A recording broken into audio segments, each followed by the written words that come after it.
Welcome to Kraken Kasuals, where I take big budget games, look at them from all sorts of directions, and then throw them aside, and suggest to you something smaller, easier to play.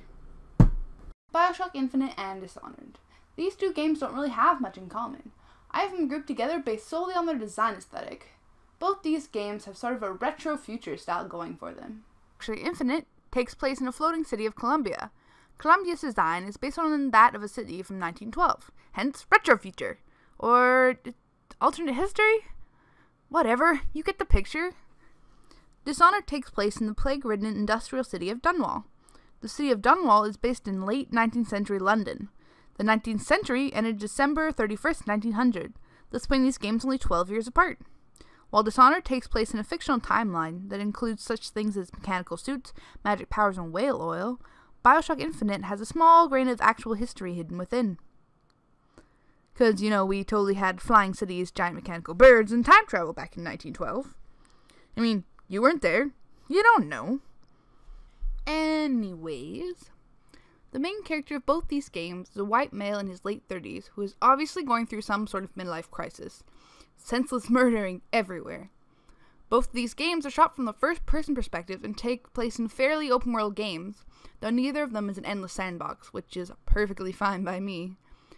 Now we come to the plot. In Bioshock Infinite, you're on a quest to rescue a young girl who is currently being imprisoned by an evil dictator. In Dishonored, it is your job to rescue a young girl who's currently being Hold that thought.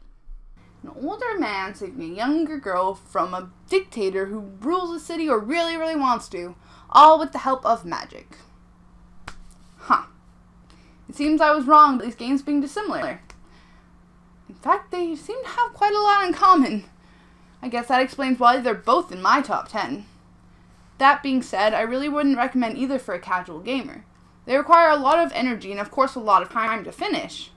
And thus we segue into my next game, a game that has really recently rocketed its way into my favorites, Contrast. Contrast is a puzzle-based platformer that takes place somewhere in the 1920s. It follows the story of a young girl named Dee Dee and her imaginary and totally not creepy friend Dawn. Dee Dee spends most of this game trying to find her father and get her parents back together.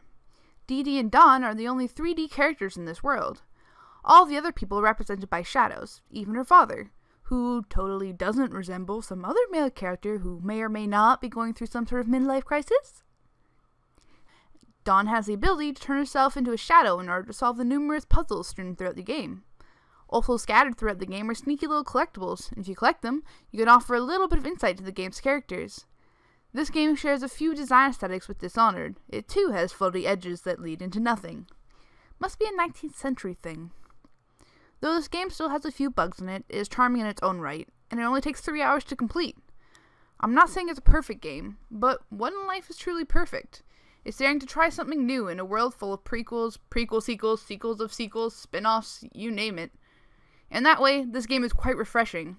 Contrast is my recommendation for the casual gamers out there. It's quick, it's stylish, and I think you'll enjoy it.